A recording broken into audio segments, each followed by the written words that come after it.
John Heatley. How are you, brother? Hey, what's going on?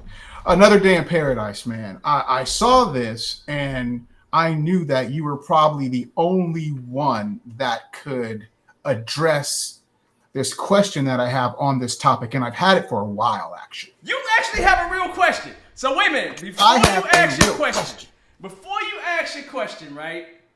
Let me get credit where credit is due, right? So I want y'all to hear this, right? Hear this and hear this. And this is how life kind of works sometimes, right? Back in the day, I'm an early Scrum Master. I'm talking way back in 2007, literally, right? I actually have a grandma. I have a great. Well, I had a great grandmother, right? She's paralyzed from the neck down. I have an emergency call from family telling me, go to San Antonio. You need to see your great grandmother before she dies, right? So I go there that weekend, and bam. See her. I've done what I needed to do. Everything's great. I came through San Antonio, left. I got family down there. I done conquered. I'll go back to Richmond, Virginia. Tuesday, after I get back, a guy named Richard Lacker, something like that, reached out to me Tuesday morning and said to me, I enjoyed working with you at Capital One. I really did. And I just want you to listen to these guys. That's what he says to me.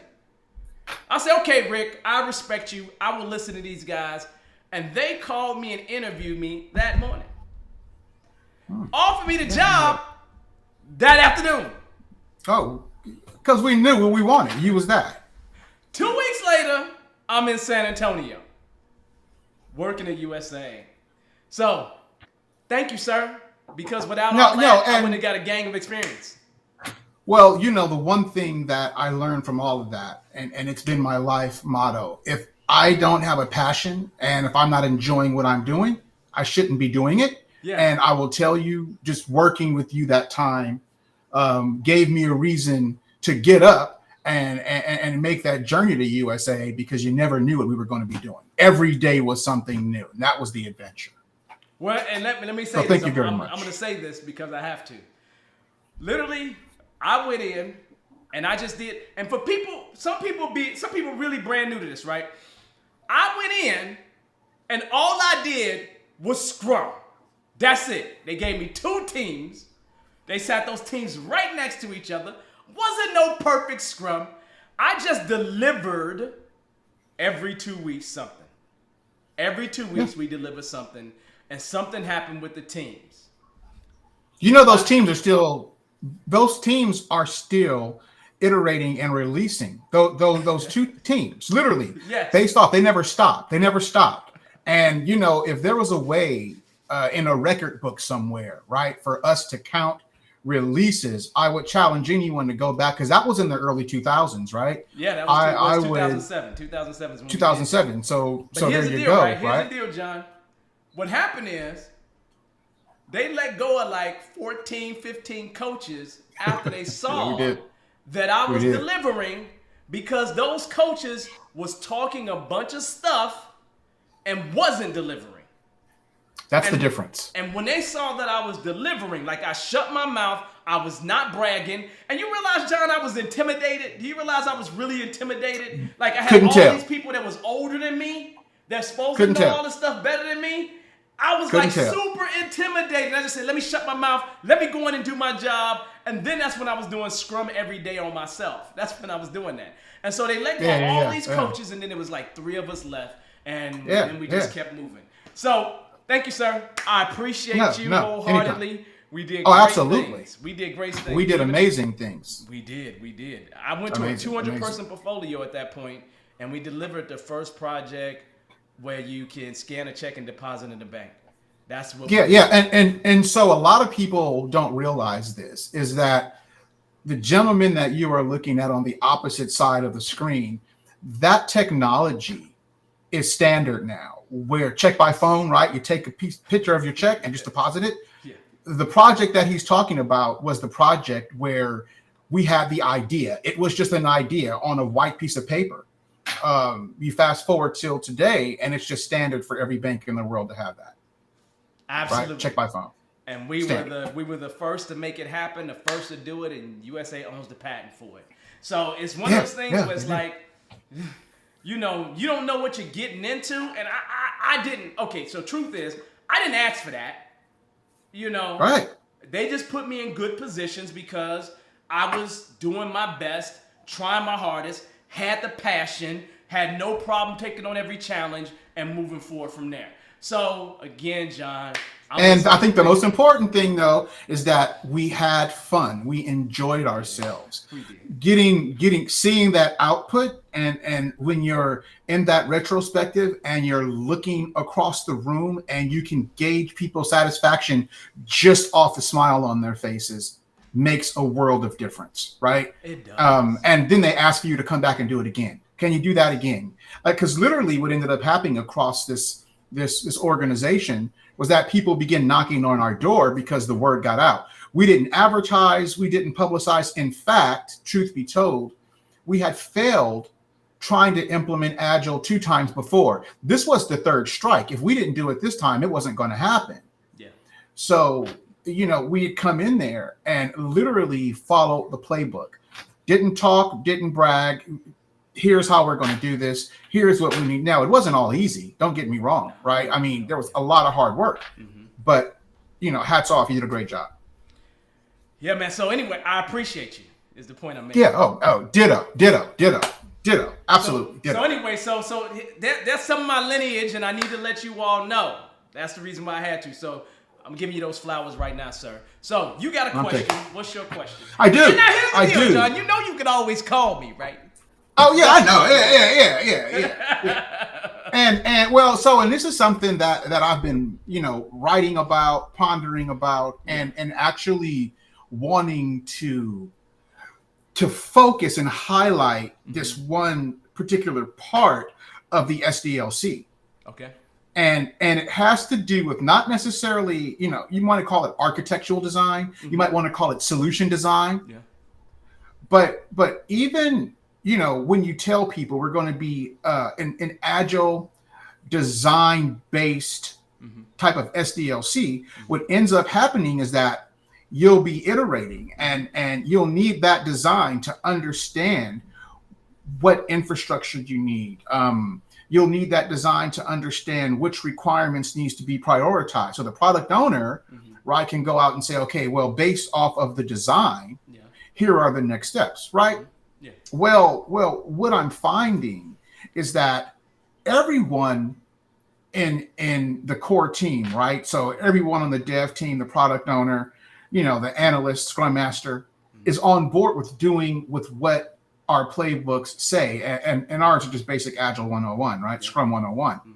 Well, the design, every single time, ends up being the roadblock that ends up extending, right? So we even have sprints now dedicated to that, just for that, right?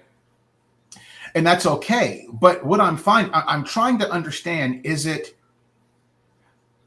because there's no standard, right? You know, with requirements, you know, you can say, I should, after you get to know your velocity, right, I should be able to deliver X amount in X time, so you can gauge that. But with the design, you just don't know, right? No. Because it's not measured anyway. So that's what I'm trying to figure out, is coming up with some sort of agile mechanism to allow our architects to be better engaged into the agile space. Does that make sense? It makes sense to me completely. What I would say, though, is really, really very simple. And unfortunately, there's no class on this. Those architects should be diving super deep into extreme programming, into continuous integration and continuous delivery. So they should be going to J.S. Humble and Martin Fowler, and those should be, you know, pretty much the people that they look after for all those different things. I mean, continuous delivery, continuous integration, those two books take a great stab at it. You know, let's see, Kent Beck's original books in terms of that. And so what I found, John, that is that usually the issue for me has been architects and designers that aren't willing to think incrementally. Because That's if it. if you remember, and this is where they need to deal more in pragmatic programming, extreme programming, in those spaces. It's not even a scrum thing or anything like that, because it's a mindset thing. When we did back in the day, John, and you remember this, when we did the MSR lab, Member Service Representative Lab, for those that don't know, we brought the best minds in the room, and we had no problem iteratively building a whole second production environment. Right? Because they built a whole second production environment, and everything wasn't known up front. Yeah, you got to move some big levers for sure, but everything wasn't done up front. And the thing that I found, John, is really probably super important is usually for me, design ideas happen faster when you got the right minds working together. Most of the design problems that really are happening is slowed down because you keep having meetings instead of going to the whiteboard to go figure it out and make those minds actually bang it together. So if I go back and look at what we did in the MSR lab, is kind of where I learned it at, is really getting them to a whiteboard and having the people who got the knowledge sit there and bang that design out. And we're talking about hours and not days at this point. Because once you have that artifact right there, it's still something that they're seeing every day. And then what ends up happening is somebody looks at it one day and say, you know what? I'm thinking this needs to change. And now they're having another 15-minute powwow about it. And they've iterated on it again. Because even in waterfall or architecture that is, big for big things, it's still iterative. Something changes along the way. Sure. I would say to you, that's a mindset problem over anything else. Now, that's what I thought. I haven't seen it not be that way, because I have people that do it very well, and then I have those people that can't make the leap at all. Sure. Now the question is, with your people, do you have people? You know what? Here's an idea. You know how in our large companies we have all the COBOL folks, the mainframe folks. Yeah, the RACF folks from the 70s. Yeah.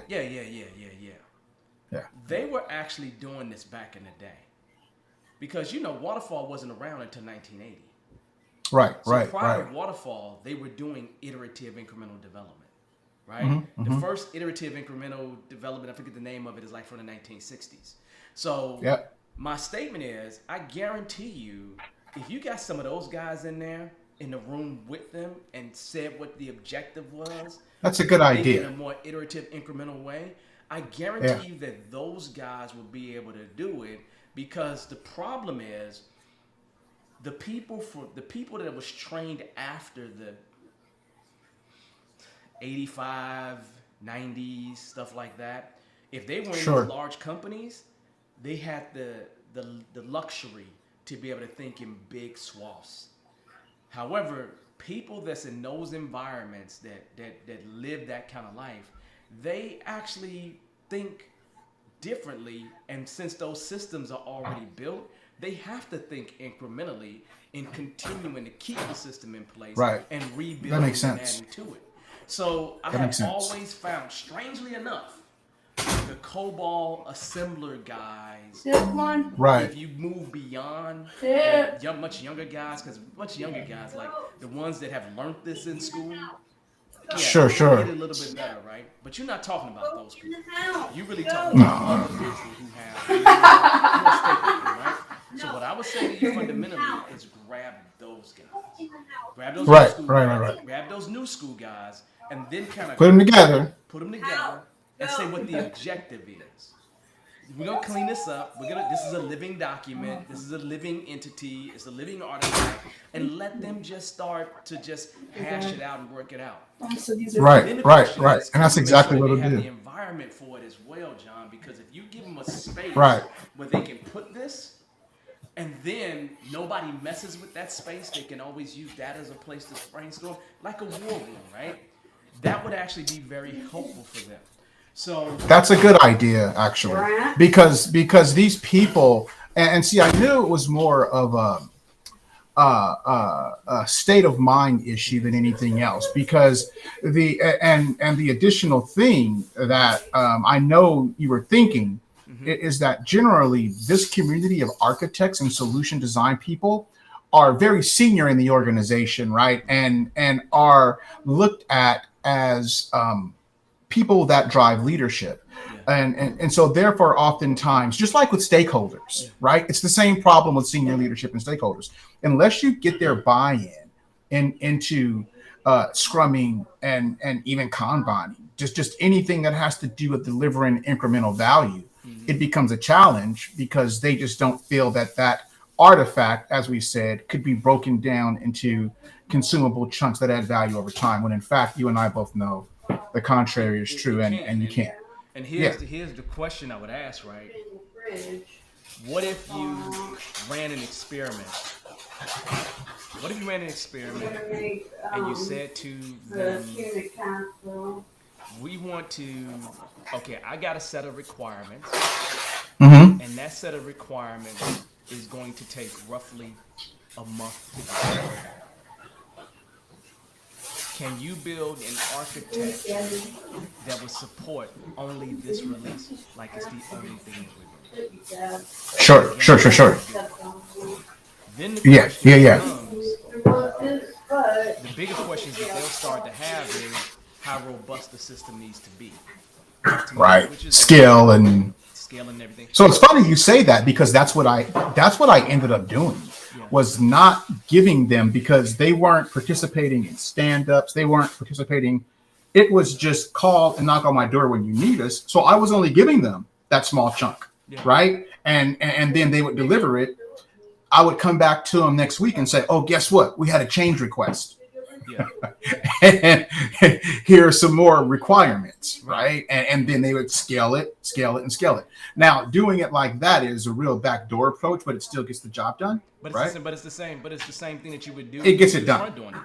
So that right there. So you've already run that experiment. So that's work. Yeah. The question I'd have for you is this: do you have data that shows that it worked? Oh, absolutely. So now, can you use that data to further the conversation with the other architects that aren't that interested? Because there's an advantage to what you did, because you got an opportunity to learn and test the architecture. Yeah, and that's an excellent idea. I didn't think about that. That's exactly what I'll do. I'll make that a point, because you can't debate data, right? You can't, especially it's from trusted source of record. You can't. Right? You can't. And that's what I'm going to do. And the learnings, because the idea is that they learn something every time you gave them a new set of requirements, they learn something that they wouldn't have been able to take the advantage of until the end of a waterfall project. Right. And see, everyone learns. I just learned so they can learn. Right. But we had the problem back in the day. We had the problem back in USA, man. We had that problem. Oh, yeah, I remember that. I remember that. So it is a classic problem, but they need to be trained to think in an iterative way. Right. Because they don't know how. So, and that's just it, and unless you do what I like to call the Jedi mind trick on them, like we just talked about, feeding them those bits, right? It's and specifically because they're not in my organization, right? They are a kind of knock on their door and come in, right? So, absolutely. Thank you I'm going to do that. I took some notes down here while you were talking, and so so that you data let me is know how it went, man. Yes or no? Oh, absolutely. I got to call you and talk about a couple of offline things anyway, but absolutely. Just hit me, John. Hit me anytime, man. So you got your question. You'll hear from me tomorrow, brother. Check, Roger. All right, then. I'll see you Call me soon, man. You got it. All right, man. I'll talk to you later. Later. Thanks, bro. Take care.